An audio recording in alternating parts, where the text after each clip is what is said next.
नमस्कार मित्रांनो, कसे आहात आपण? आनंदात आहात ना? अशाच आनंदामध्ये राहा व अशाच प्रकारे आनंदामध्ये गणित या विषयाचा सुद्धा अभ्यास करत राहा बेटा. तर आपल्याला गुणोत्तर व प्रमाण या प्रकरणातील सराव संच 4.2 आणि या सराव संच 4.2 मधला प्रश्न तिसरा आपल्याला या व्हिडिओमध्ये सोडवायचा आहे.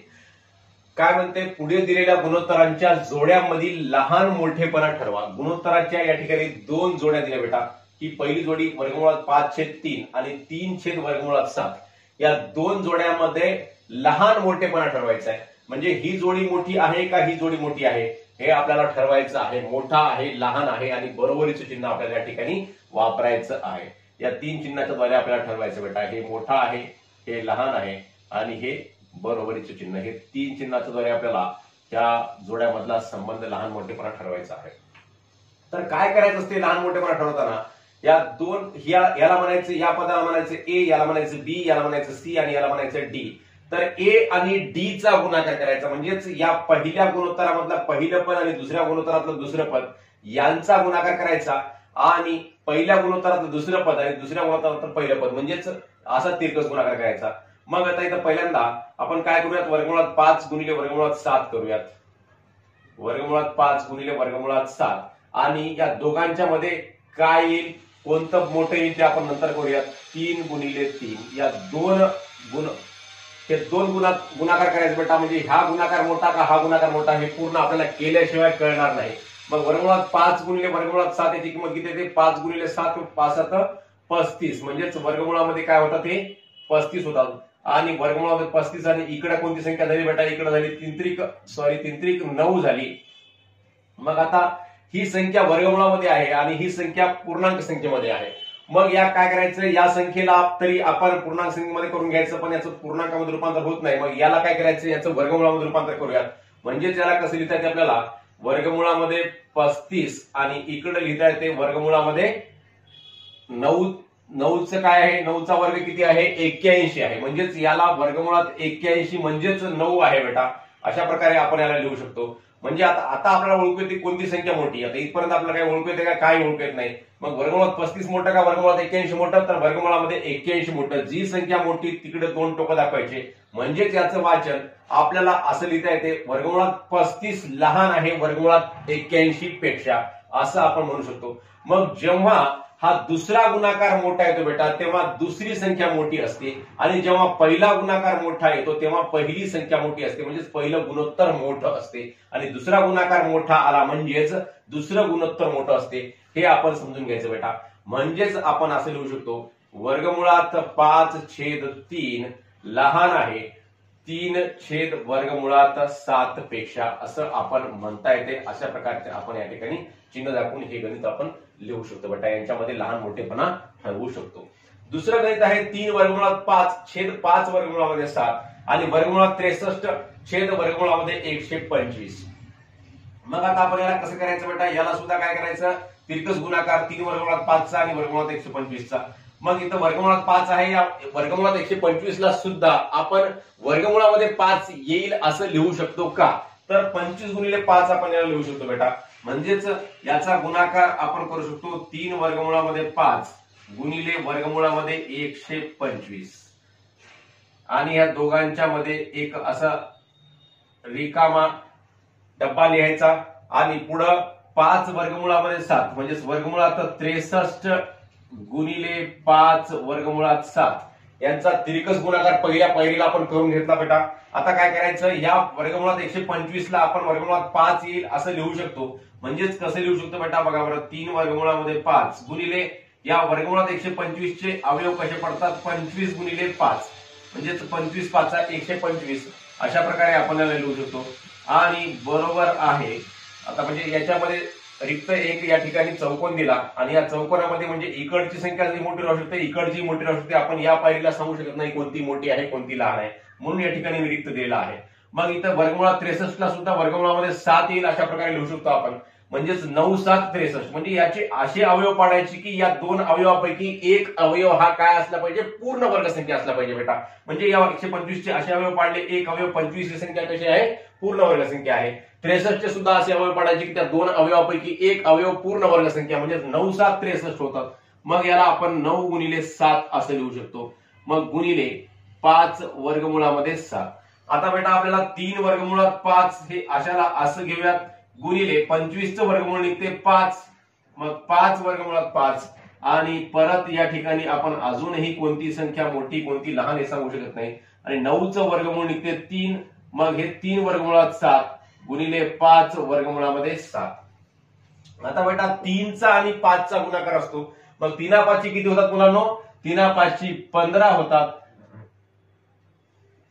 3 5 15 आणि वर्गमुळात 5 गुणिले वर्गमुळात 5 यांचा गुणाकार किती होतो बेटा? 5 होतो, म्हणजेच 15 गुणिले 5, म्हणून 15 गुणिले 5 आणि इकडे काय आहे 3 वर्गमुळात 7 म्हणजे 3 गुणिले 5 इथे सुद्धा काय होते? 3 5 15 होते बेटा, 3 5 15 होते आणि गुणिले वर्गमुळात 7 गुणिले वर्गमुळात 7 काय होते बेटा? 7 होते, 15 गुणिले 7, मग 15 5 किती होतात बेटा? म्हणून 15 5 75 होतात, 15 5 75 आणि इकडं 15 5 75, 15 6 90, 15 7 105. आता मात्र आपल्याला कोणती संख्या लहान कोणती संख्या मोठी हे सांगता येते, म्हणजेच 75 ही संख्या लहान आहे, 105 ही संख्या कशी आहे बेटा? मोठी आहे, म्हणजेच दुसरा तिरकस गुणाकार या ठिकाणी मोठा आलेला आहे, म्हणजेच हे दुसरं गुणोत्तर आपलं कसं आहे? मोठं आहे. पहिला जर तिरकस गुणाकार मोठा आला तर पहिलं गुणोत्तर मोठं, आणि दुसरा तिरकस गुणाकार मोठा आला तर दुसरं गुणोत्तर मोठं बेटा, अशा प्रकारे लिहायचं असते. मग 3 वर्गमुळामध्ये 5 छेद 5 वर्गमुळात 7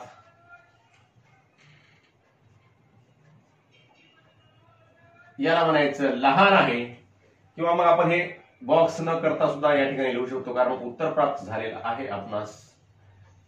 लहान आहे वर्गमुळात 63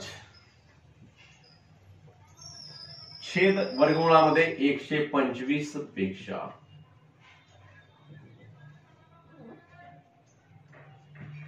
अशा प्रकारे आपण याचं वाचन करू शकतो, अशा प्रकारे आपण याला लिहू शकतो बेटा.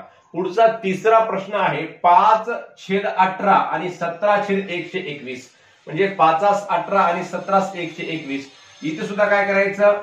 5 गुणिले 121 आणि इथं प्रश्नार्थ चिन्ह कोणतं मोठं कोणतं लहान? 17 गुणिले 18.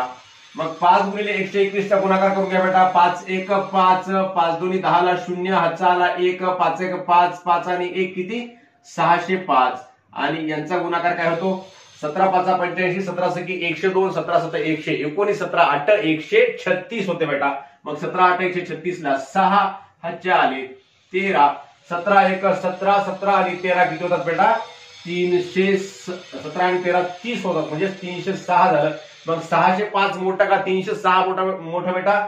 तर 605 मोठं, म्हणजेच पहिला तिरकस गुणाकार मोठा, म्हणजेच पहिलं गुणोत्तर मोठं. 5/18 हे 17/121 पेक्षा कसं आहे बेटा?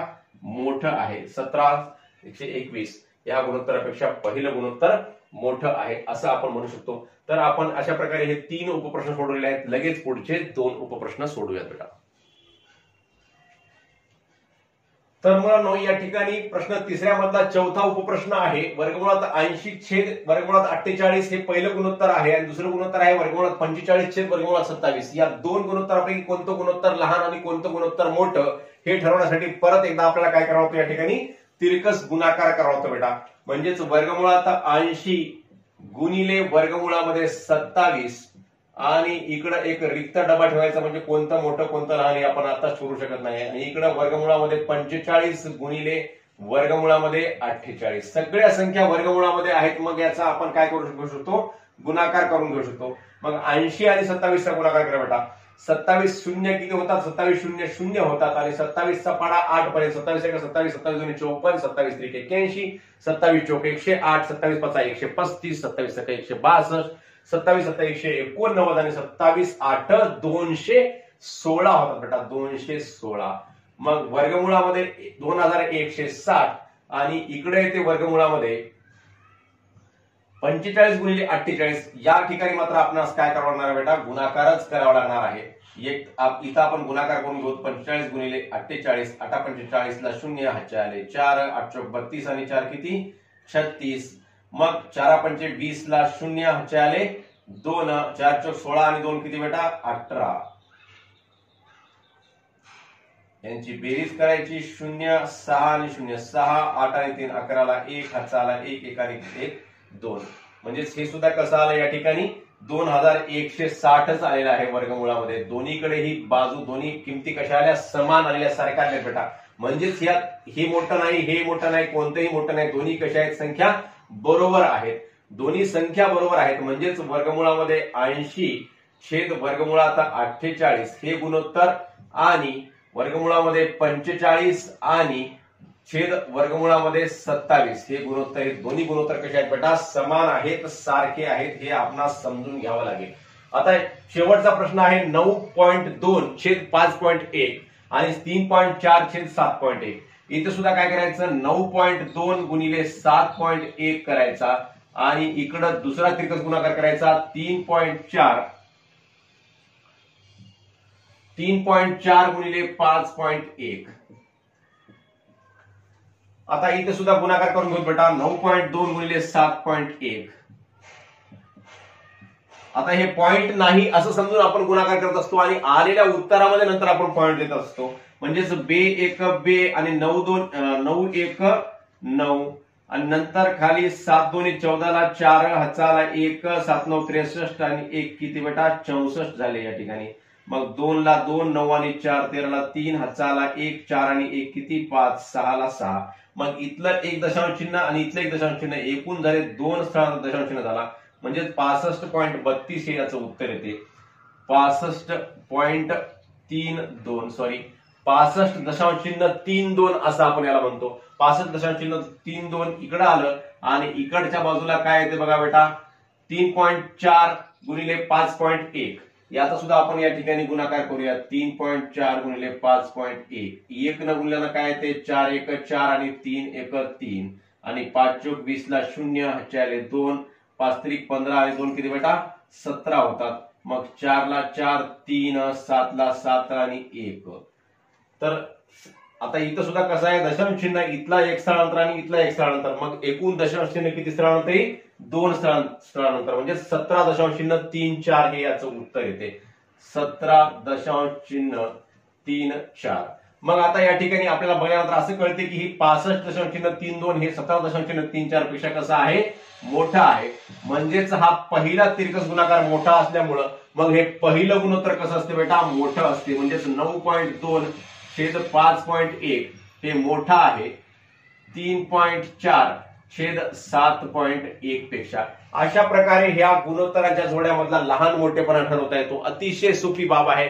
आपल्या सर्वांना निश्चितपणे हे सर्व प्रश्न समजले असतील व आपण सर्वजण हे सर्व प्रश्न व्यवस्थितपणे सोडवशाल बेटा अशी अपेक्षा व्यक्त करतो. आणि आपणास हा व्हिडिओ आवडल्यास नक्की आपल्या मित्रांना शेअर करसाल अशी सुद्धा अपेक्षा व्यक्त करतो. पुन्हा भेटूयात नवीन व्हिडिओसह. धन्यवाद.